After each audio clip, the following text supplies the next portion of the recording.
Today, we're gonna drive the Bugatti Chiron for the first time since the accident.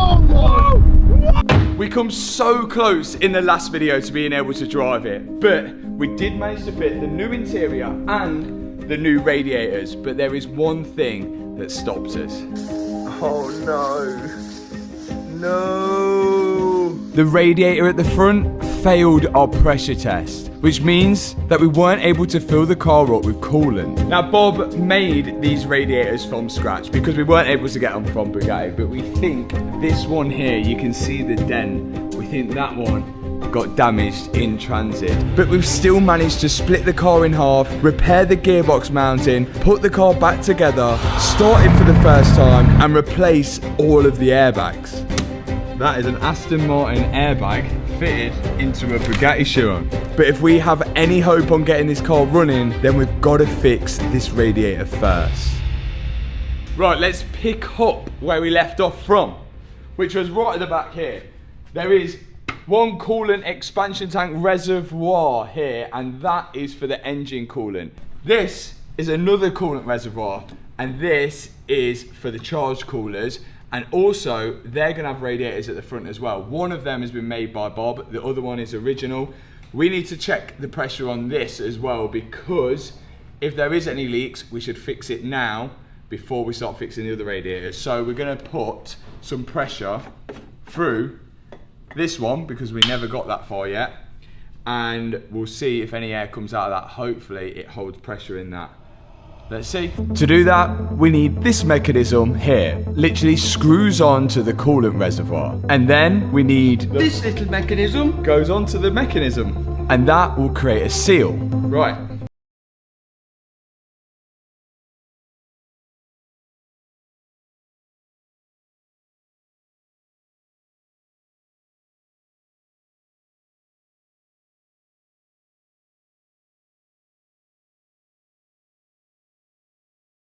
Little hissing, let's go have a little search. And so far, so good. Can't hear anything coming from the radiators. It looks...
how we can fix it. And I think I know just the guy.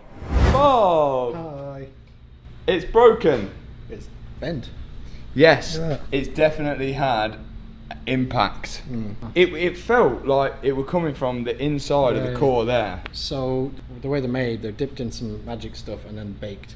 So the seal along the side of the core is tough, but it's very, very thin. So if it does take an impact, the metal around here is very strong. So get that pushed in there and it just breaks the seal around. Oh, okay. Yeah. How are we going to fix it? I've brought a core with me. Oh, we're going to re-core the whole thing? Yeah. So does that mean you've got to take these tabs off and everything? And put them back on the right side. Right, let's re-core, and I think we've got some more stuff that we need to do as well. Right, Bob, round two. Let's do it. So essentially, what Bob's going to do is cut off this section of the radiator.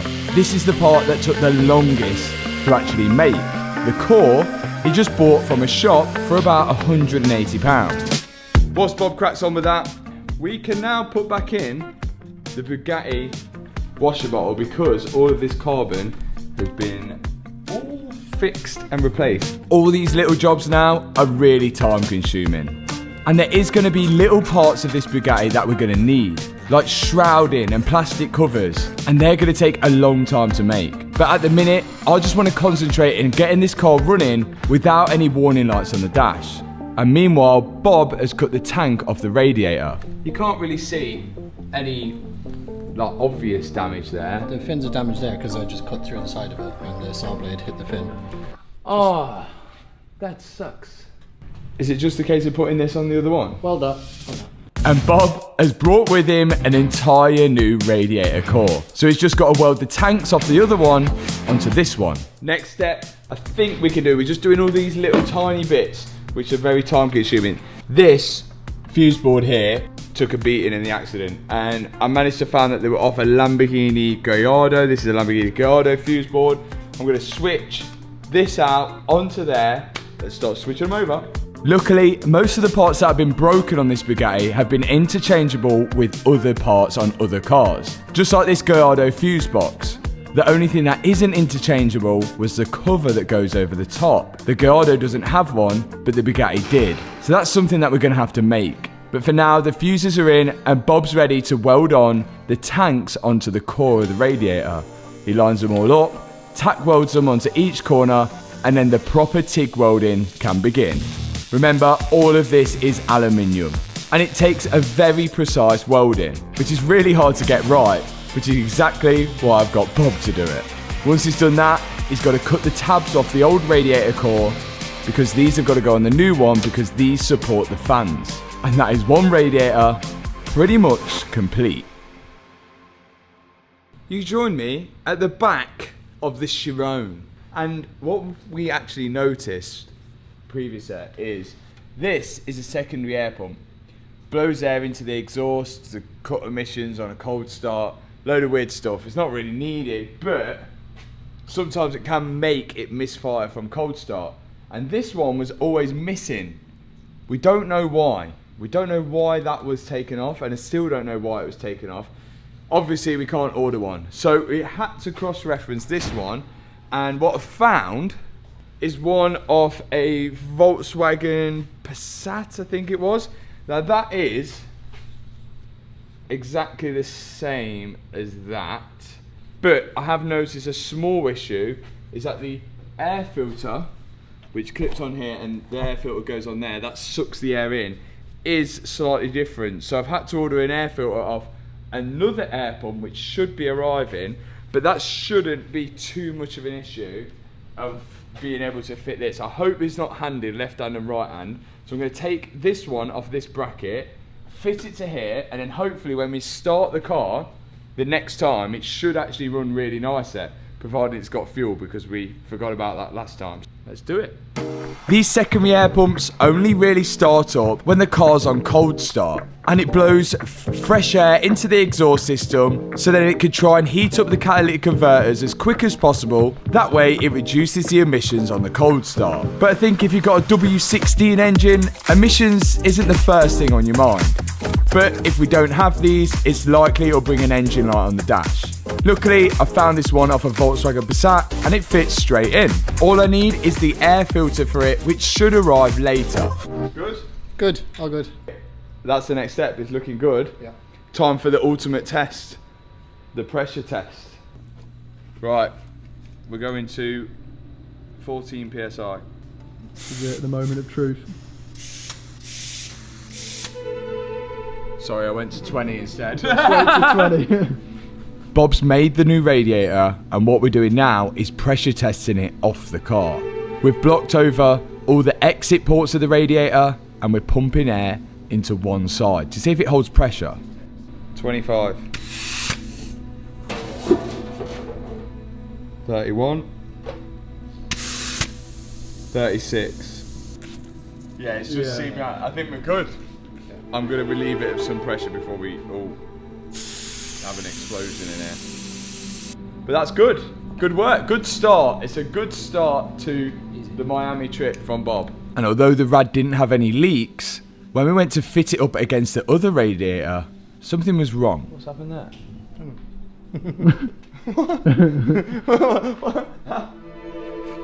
A minute ago, these fitted. He's thinking now. He's confused. Can you see what's happened here? Look, so that line's there, and this now. Is this wide? Is this bit wider? What's happened? Yeah, that lines up good there. Look, hole goes straight through, no problem. That lines up there, and then this is only slightly off. Like I reckon the bracket could adjust. Oh, but this isn't quite. No, it's bigger. It's They've slightly made it big. wrong. What, they made the core bigger? Yeah, it's 10 mil bigger. Oh my god. Oh no, oh no. It seems like the actual radiator core that Bob's brought over is 10 mil wider than the old one we had. Be fine. Let's see if it singly goes on. Right. This might not be a problem as long as it fits in between the chassis legs. Doesn't seem too bad. And it looks like it does. So all we need to do is try and modify this radiator now so it will actually bolt on to the other rad. I think we could still make that work because these brackets, I remember they did have adjustment. Rubber mounted anyway, so. Yeah, I think it can still work. The good news is though, there's more cooling in 10 mil. It's got more chance of staying cool. So literally, yeah, tiny bit move in, tiny bit move in. We're nearly there, almost. Cool, give me 20 minutes. 20 minutes of Bob welding. So Bob is now going to modify the brackets on this radiator so then it will fit against the other radiator. Because you can see that the new core measures in at 66 millimeters, whereas the old one measures in at 65. So whilst he's modifying that, I'm going to put on the rear bumper. The one thing that we can put on is the rear bumper because the rear bumper doesn't need to be painted, and I'll show you that in a second. So we're going to crack on at doing that. With the rear bumper on, it means the rear lights on as well, so at least we've got like a brake light and everything if we do end up going up and down the road. So first step is the rear crash bar area. Unlike a normal aluminium or steel crash bar, the Bugatti has a sort of extended one with carbon fibre, and I dread to think how much this costs. But luckily, there was no damage to the rear of Alex's car, so the old ones could just bolt straight on. Next step is this sort of scoop for some kind of cooling or airflow, which sits over the exhaust. Then, it's time for the rear bumper. As you can see, none of it needs painting because the whole thing is completely carbon. Cut this piece off because I need to move it 5 mil that way. But what I've done also, he's got a bit too close to his fitting. So I've thinned out the wall there, and I'm afraid that might leak once it all goes back together. And it'll leak underneath that, which is no good to me because there's a hole in it that will come through and I'll never be able to get to it in the future. So what I'm going to do first is seal this area, so when I put the fitting back on, or this thing back on, it'll be sealed under it so it can't leak. Bob is now making sure the wall won't leak once he puts the new fitting back on. Then he can clean up the fitting, put that 5 mil closer and then weld it to it. And whilst he's doing that, I'm now sliding on the rear bumper because hopefully once this is fitted, we should never have to take it back off again because the rest of the panels are going to be all painted. I've got to plug in all the electrical connections for the bumper, then this hose which goes to an air filter, and these electrical connections here, which won't be connected just yet, go to a computer in the rear quarter, which I'm not sure what it's for at the minute. Then I can go underneath the Bugatti and put in the final bolts which hold the rear diffuser to that air guide. The really good thing is that the Valvetronic guys managed to line up the exhaust perfectly with the rear diffuser without having the rear diffuser. So that is another stress off the chest, but that is pretty good. It's fitted to an extent. There's still more bolts and stuff to go in for the final fit, but that is good enough for now, and that is looking way more like a car.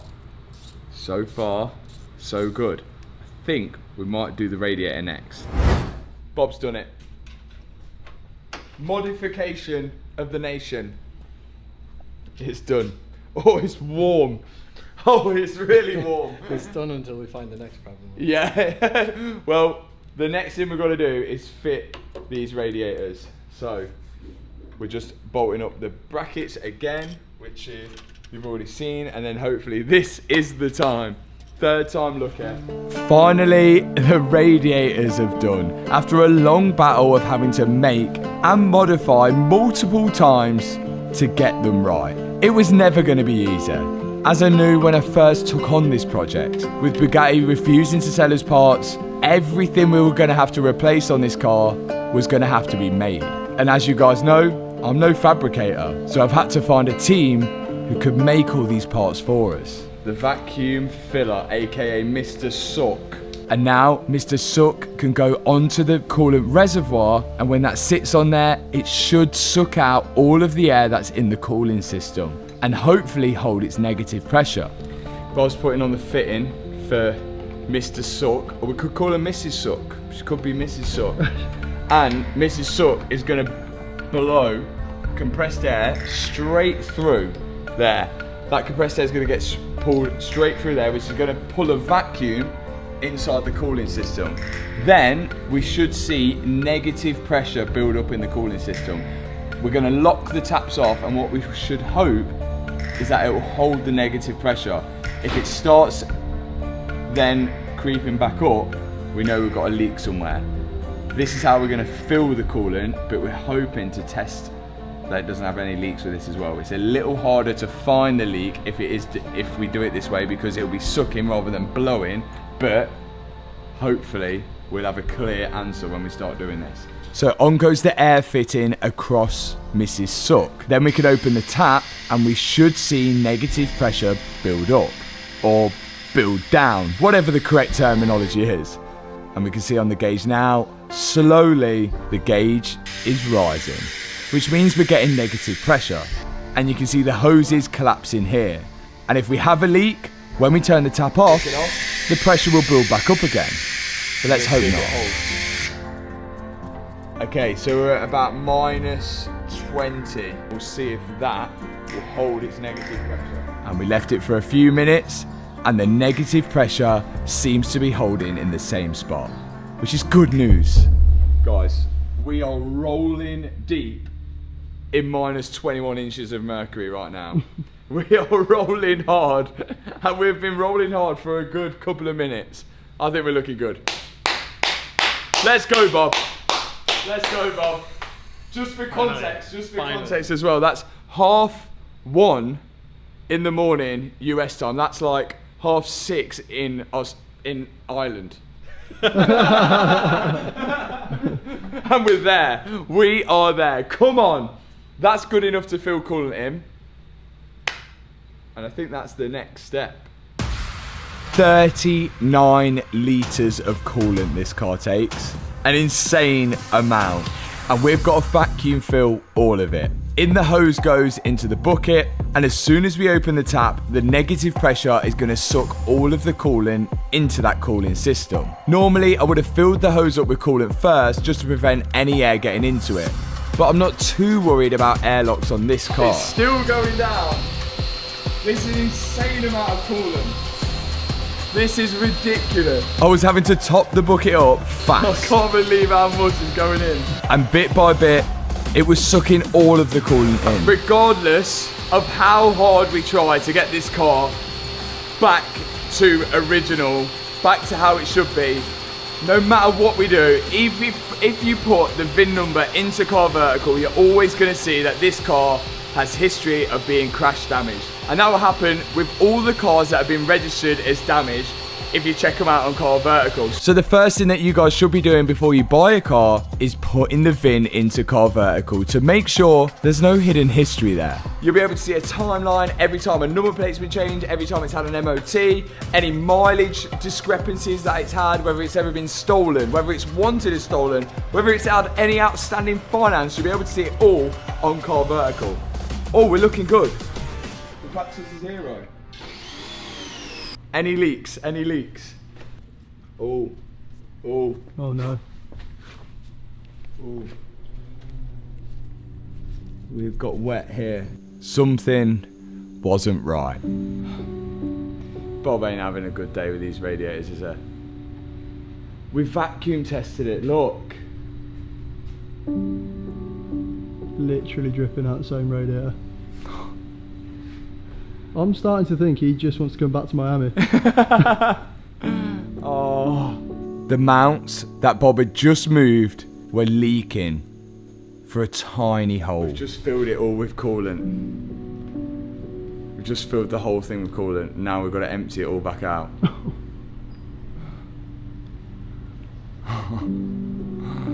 Oh no. Not only on one side, but also on the other side as well. All the coolant out, get this rad out. Bob ain't here, so I'm gonna be Bob right now. I've seen him weld many times. Let's see if I can fix this for good. I've got to learn at some point, ain't I? I've got to learn. Also, remember, if you do check your car out on Car Vertical, then if it has been crashed, sometimes it'll even show photos of when the car was auctioned off at the car crash auction site, just like the car that's on the screen now. So remember to check your car out on Car Vertical. Click the link in the description box below. Use the discount code Matt to save money on that check as well. And hopefully you won't be buying any lemons. Let's get this radiator off for the final time, hopefully. Let's go. Now, hopefully this is for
our welds are gonna actually hold up.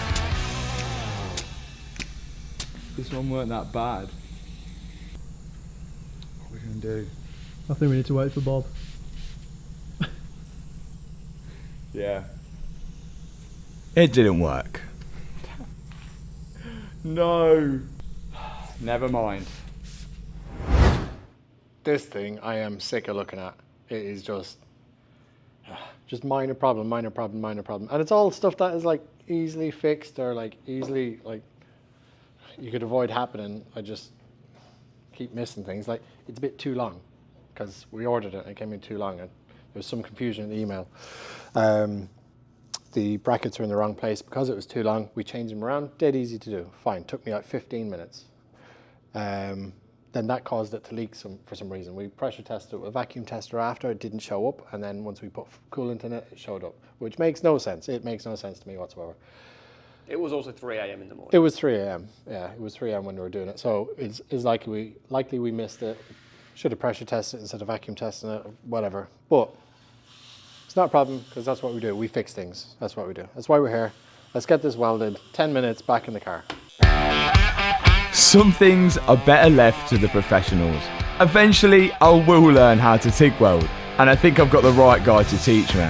Bob's now filled in the holes in the radiator, pressure testing it, and everything seems all good. Hopefully now, this is the final time we're fitting the rads to the car. No matter what I could do with welding this, I could not get it going. And Bob's even said that it's not for beginners. There's loads of different bits, there's dirt, and I thought it was going to be easier. Bob made it look easy, but obviously it ain't. Time to reassemble the radiators once again. And we're getting pretty fast at it now. Me and Bob are putting them into place, bolting them down, connecting all the hoses up, and it's time for round 2. I'm just going to pressure test it instead of vacuum filling it, because if I vacuum fill it, it's going to suck all the coolant that I've already put in out. And everything seems so good so far. Again, we held at 15 PSI. But we know now this can lie. both Mr. Suck and Mr. Push have lied in the past and gave us false confidence. Let's hope now it's not. Coolant is going in, come on. I'm just going to pour the coolant straight in because, as I mentioned before, I'm not too worried about airlocks because the reservoir is so high. Oh. That's all down the floor. Yeah, it wouldn't be as if we didn't get coolant on the floor, so. Next step is that one. I'm also, again, confident to pour that in because it's so high up. I think the air will find its way to that place, so I'm confident just to pour that one in instead of vacuum filling it. Again, the amount of coolant that this car takes is completely shocking. I've never known a car like it. Oh, perfect. Yeah, look, the air is literally finding its way out. It doesn't have a name, this car. Beatrice. Ed? Oh, Ed. Yeah, Ed's quite, yeah. Why Ed? Ed Chiron. Ed Chiron, oh my god. Eventually, the coolant reservoir for all the turbo cooling was pretty much full. And by this time, the air filter for the secondary air pump had arrived, so I can start fitting that into place, bolting it to the frame, and then I've got to connect up the hose to the secondary air pump. Now, hopefully when we start it, there should be no engine management light. Time to see if this car will actually run to temperature. 100 litre fuel tank, so imagine you've got 139 litres. And that's without oil. And you've got like 20 litres of oil in there. There's a lot of fluid in this car, isn't there? Imagine 100 litres of fuel and you can get through it in 10 minutes. That's ridiculous. Okay. Should be enough to run it to temperature, that. I hope. Okay. Time to connect the battery. This is the moment that we've worked so long for. And this is going to be the true test of whether we need to do any more work to the engine. The battery goes in underneath the car and there's 4 terminals, 2 positive and 2 negative. We're connecting all of that up and then bolting the battery to the bottom of the carbon monocoque. Then we can bring the car down and start it to see if it'll run to temperature. Okay, here's the plan. We get in. I don't think there's a coolant temperature gauge on the dash from what I remember. So I'm going to plug in the auto so I can see live data of the temperature, the coolant temperature. And then what we're looking for is around 90 degrees and then it stays at 90 degrees. The fans should kick in, keep it all nice and cool, and we should have no leaks. I'm hoping everything works because Alex has been driving it without the coolant in, which could have caused damage to the engine. This is going to decide it now. Right, there was actually a coolant gauge on the screen, but it was in Fahrenheit. Instead of 90 degrees, we're looking for 194 Fahrenheit. I will plug this into it. Okay. Loud, isn't it? Oh my god.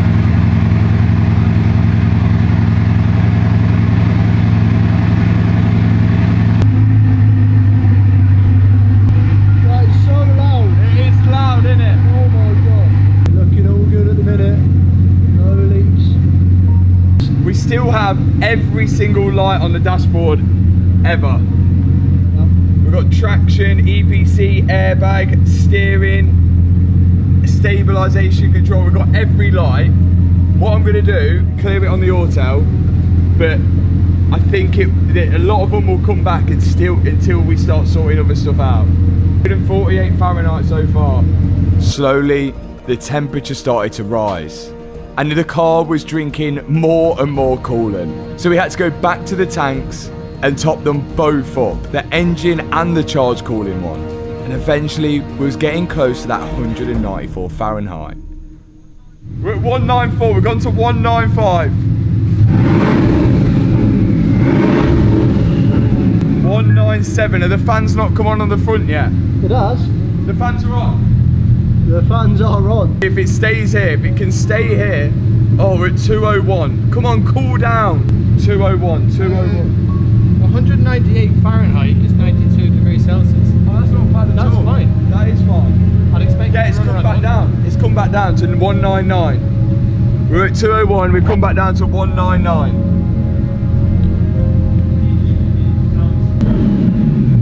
It is holding. I think we've done it. I'm scared. I think we've done it. But I don't want to speak too soon, but I think we've done it. I think the Honda Civic Rads have worked. Everything seems good.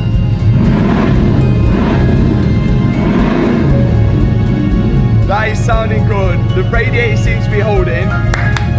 The car is running to temperature. I think it's running to temperature. It's there. It's there. I think it's finally there. Woo! It is hot in here. Bob, I think you've done it. I am relieved, very relieved. I don't have to make any more radiators. We can finally move on to more faults. Come on! Lights next. Let's go. The radiators actually worked. We're now so close to getting this car driving. Hey, yo. What's going on? We're in the car. And we've now got to solve the faults. I love this bit. I love this bit. Things are fixing, and I like problem solving. Engine and transmission lights, airbag lights, all the other lights, steering lights. There's the list. I want to start with the airbag lights because that's what I'm most worried about. We've installed the Aston Martin airbag, we've installed the Audi A3 airbag, and we've reinstalled the Bugatti airbags between our feet, and we want to make sure that they all pass the test on here because we need to get that airbag light off the dash, and we need to make sure it's safe for Alex because we know he's a responsible driver. Let's see why the airbag light is on. I wasn't expecting 3 faults, I was only expecting 2. But that's okay because the only 2 faults we've got in the airbag is driver front airbag crash sensor, and then front passenger front crash sensor as well, and then battery interruption igniter resistance too low. I'm unsure on that one, but I know about the front 2, and they're the crash sensors. The good news is that we've got no faults for the steering wheel airbag, passenger airbag, all of the airbags that we put in the car. There's no faults on here for that. So as far as the car knows, it thinks everything is all good here. The problem is actually outside, and we need to go to the outside to solve it.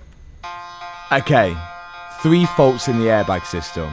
Let's get through them all. Those 2 front crash sensors, which are going to help us plug in to here and here. But we just don't want to plug the crash sensors in and have them loose because there's potential it could just reset off the airbags if we knock them. Those crash sensors go into a crash bar, which is on the front.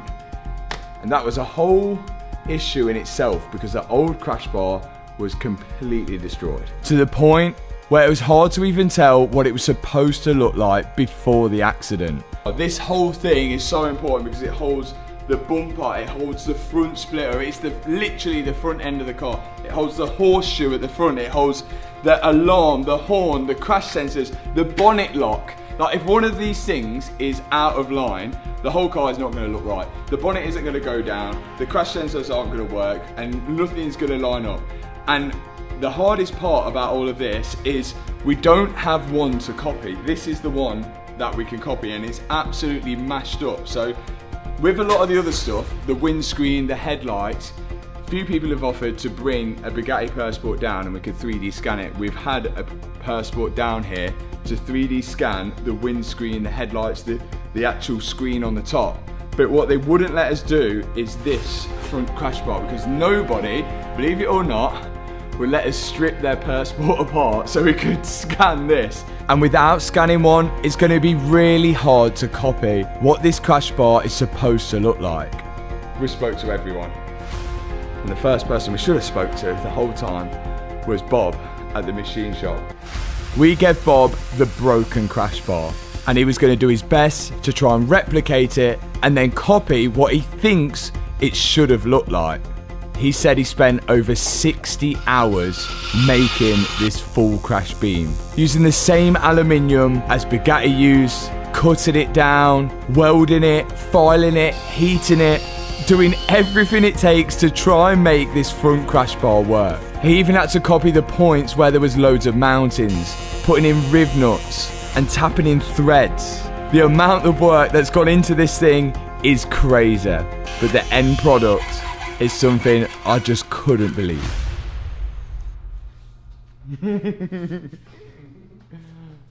Oh yeah, that is insane. What the hell is What has going happened on? here? What has gone on there? That is ridiculous. I'm not even gonna. How have you done that? I just had a good guess. There's no way. Look at the curve. Look at the curve. Look at the curve there. Literally the same. That is mad. Like genuinely, like how the hell?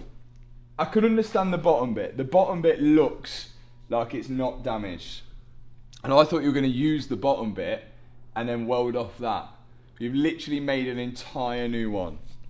Like how does that even happen? Because we couldn't measure. Every person we spoke to, it just said it's going to be too hard for us because we can't 3D scan anything. We don't know how it's supposed to go. If this bolts up, do you think it's going to bolt up?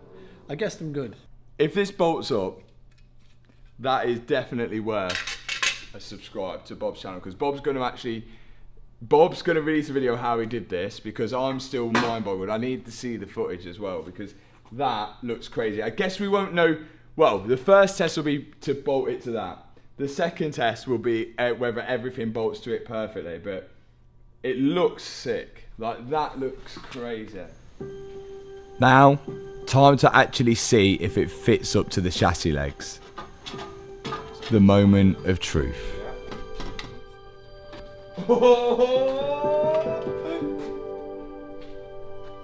That looks sick.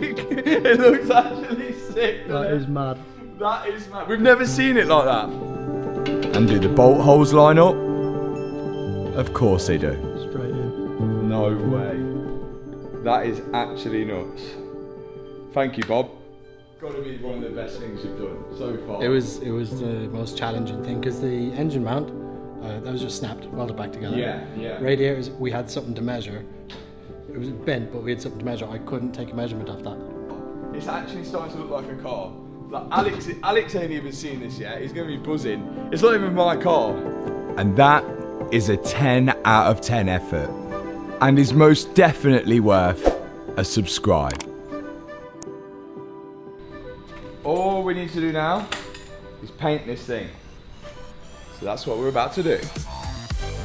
First step, I need to add etch primer. Because this thing is bare metal, I need to protect it to make sure it don't ever corrode, or the metal just exposed to the outside elements. Once that's on, then I can start adding the satin black. First layer on, couple more layers to go, and then finally the lacquer can go on. Once that's all dried up, I can then start transferring all the parts of the old crash bar onto the new one Bob's made. Okay, these are the crash sensors, and these should hopefully take off those two faults which we've got with the airbags. So these are off a Porsche. One goes in there like that. Okay. What those sensors do, when they get an impact, they tell the airbags to deploy, well, the front ones, and you have these sensors in the doors, in the back, and depending on which one gets hit, depends on which airbag goes off. It was that one that got hit in the accident, and I think that just triggered all the front airbags to deploy, as we found out. So it's really important that I tighten these down and they don't move around when we're driving the car, because it could trigger all the airbags to go off again. The crash bar is pretty much complete. There's a few more things to put on it, but I've only put the essentials on it for now to get it running and driving. Now to fit it up to the car and start putting in all the bolts to hold it to the frame. And so far it's lining up really well. Then I can start connecting up all the electrical connections like the crash sensors and the horn. And finally, the bonnet latch needs to bolt in to the front crash bar as well.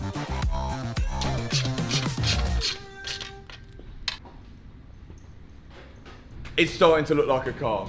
Look at this. Front end is on. It's the first type of fitment Again, we're going to make some adjustments and everything. There's a few more things that need to go on, and the shrouding that needs to go on, which actually survived the crash. But for now, that is looking pretty sick. The bonnet latch is in place. Again, we're not going to know if everything's 100% until we get the body panels to put on and bolt on. So that's going to be like the sort of the moment we're not going to know about. Other than that though, it's looking sick. The radiators are fitting in, the crash bar is on. We've literally got last little bits now. The headlights are being done, the body panels are being done. But what I want to do is try and get rid of the warning lights on the dashboard, because the only sort of warning lights I think we should have now are for no headlights and just little things, nothing serious. So let's see if this has solved the airbag light. I know we had that outstanding one about the pyro fuse, which I want to check up on as well. But let's get the ignition on and see if we can clear those faults. Come on. Okay, what we got? Well, let's erase first and we'll see what comes back. 2 faults for the airbag, still. It's not good. That is not good. Okay, what have we got left? Okay, engine. Let's check the engine, because we'll have an engine light on if we've got a fault in there. EVAP emission control system pressure sensor input high. So that must be unplugged. That must be unplugged, whatever that is. EVAP emission control system pressure. Let's find out what that is. Turns out it's for a pressure sensor which sits just on top of the fuel tank. I think it's going to be unplugged. I can't see it being a fault with the pressure sensor in the fuel tank. Fuel tank's behind us, we've not had that out. We're going to have to look for something that's unplugged because of that. Transmission, the weird thing about the transmission, now all of these are passive faults, so they're not active. But for some reason, my reader won't let me delete them. But we have gone through the gears and it all works, but it won't let me delete them unless we have to drive it. The airbag one is the worrying one. Because after I scanned the airbag control module again, I still had the same fault. Front passenger crash sensor circuit open. And battery interruption igniter, that's a pyro fuse. And that's the crash sensor on the front. There's got to be a broken wire or something.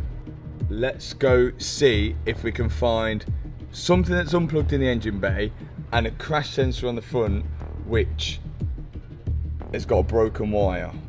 I looked around the engine bay for a while, especially looking round near where the fuel tank is, because we know it's a pressure sensor which goes around there.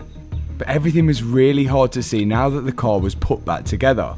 But eventually, I did find something. I found it. And this is not good.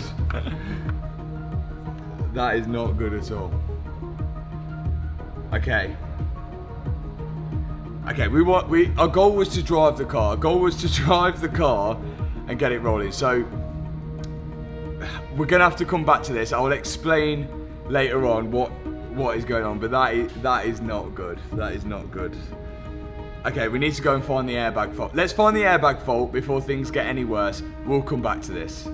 I found the issue here. Ready? That could be the issue.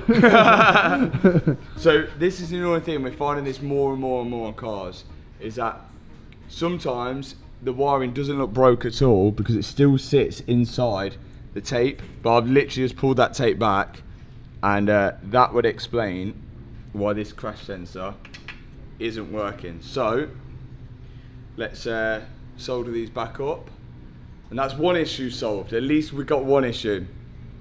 The other one's slightly worse, but okay. Solve this one. Luckily, this is a fairly simple issue to solve.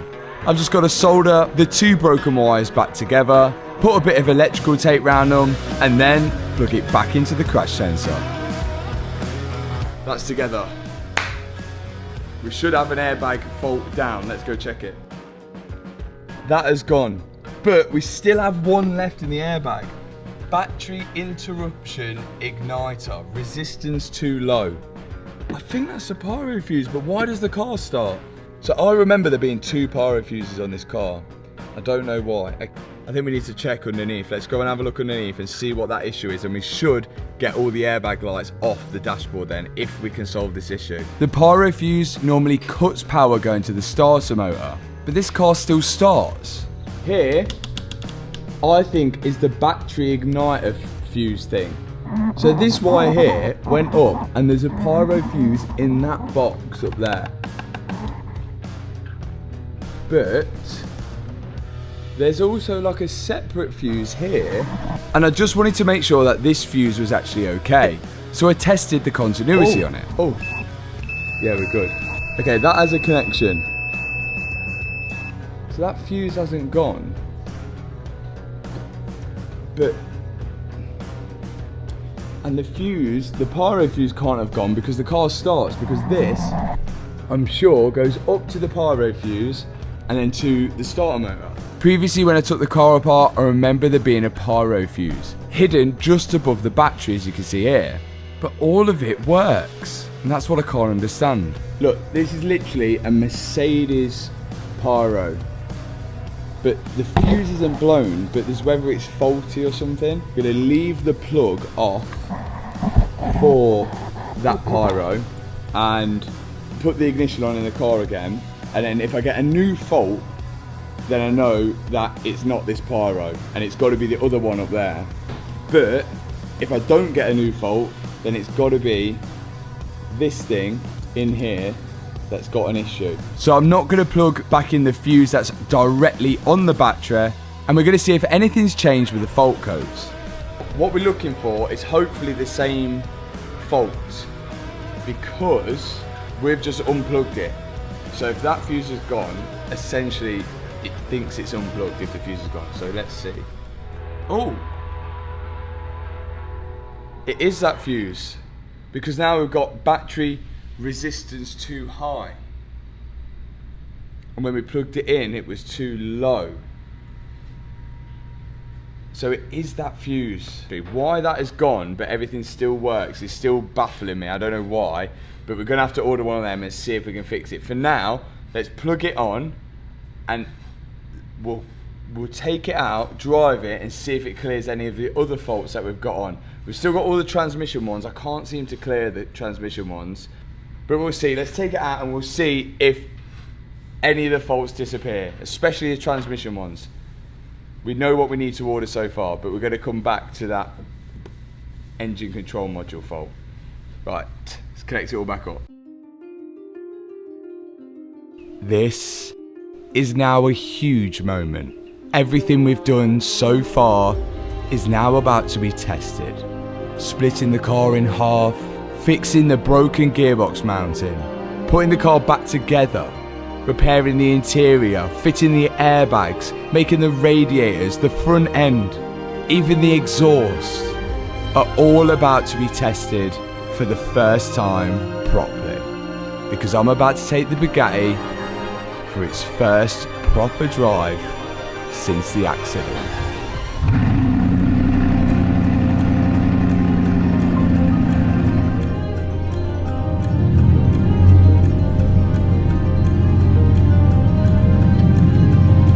It's a bit of a nerve-wracking moment, and Alex isn't here, but a mechanic should always test drive the car before giving it to a customer.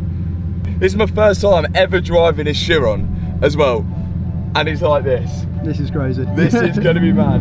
Okay, let's do it. Let's make sure we're in drive. Literally sounds like we're in a jet.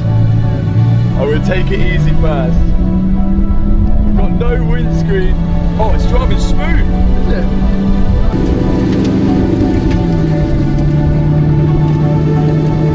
Really? Oh, some of the lights come off the dash as well. Some of the lights come off, traction's come off, steering's come off. Oh, she's driving good.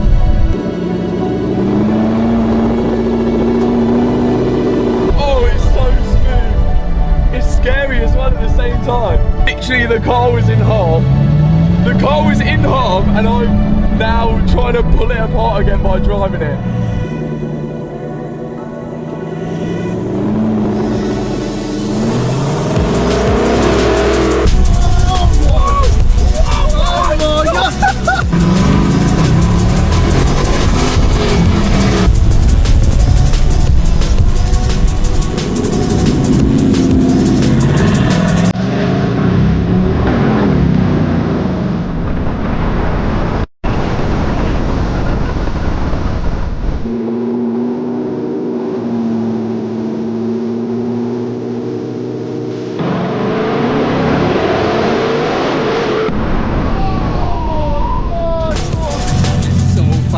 I can feel the blood coming out my feet and like falling into my body. Jesus, that's so fast. I've never drove a Chiron before, and that being my first ever Chiron to drive, what an experience that was. We're so close, like everything is coming together. We're hoping that's past the health check. Alex has missed out on this one, but we're trying to get it perfect for him for when he does drive it. We've got a few more mechanical things that we need to solve, like the airbag light, and there's one more thing which I'll show you guys towards the end of the video. I know Bugatti are watching this, and I am trying to do you guys proud on building a massive team up together to build all these parts up. Bob has literally manufactured this whole front end to fix against all odds, and we've managed to do it. We said we were going to do it regardless of whether we was going to get parts or not, and we're getting closer and closer. The fact it looks like that now, I think, is really cool.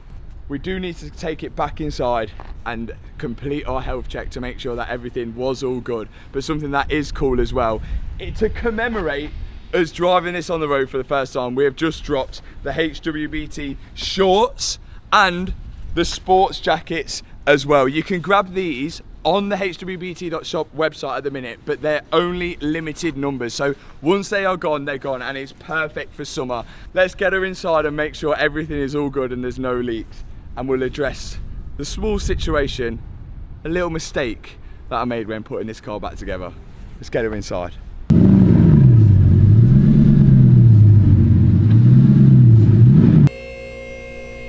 First thing we wanted to check is whether that gearbox mount was all good. I think it's passed the test. From what I can see, it looks all good. It looks good. You see this side? This side, look at that. And everything looked perfect. There's no, dare I say, no drastic leaks. Everything is looking good. It's looking so good so far, but there is one issue. And let me show you what we found earlier. Yeah, I've got the plug. Got the plug. But the sensor is wedged between this and the back. That's really not good. The only good thing is that I don't think it needs to come all the way out. The only bad thing is that I hope I haven't damaged the sensor. I guess that's what you get for splitting a car in half when you've not done it before. The sensor we're on about is right here. And the way that sensor's twisted at the sort of 10 pass position, it needs to be at around the 25 minutes to position, if that makes sense. But we should have seen that. Should have seen that. It is. Oh, it's fully wedged. There's got to be a way we can unwedge that. I don't think the car's got to come all the way apart. I think it could come a bit, but still, to make it a bit apart, we've got to disconnect a lot to do that. So the only way to fix that issue and get to that sensor, it seems like we're going to have to split this car apart again, or at least only just a little bit. We could maybe undo all of the bolts. You can't just undo one side because you're going to be leaving it against the other, so maybe we're going to have to undo all the bolts just a tiny bit, just to give that little separation to get that sensor out. If it is broken, we can replace it, because I'm sure it's going to be the same on any Volkswagen. But mistakes happen, and we've got the time to do it. We'll probably tackle that over on the second channel, so if you want to head over there to subscribe. If you're not subscribed to this channel already and you're watching the videos, please do it. The subscribe button is below this video. It's completely free. Thanks so much for watching this video. I've enjoyed this one. I'll catch you in the next video. Peace out.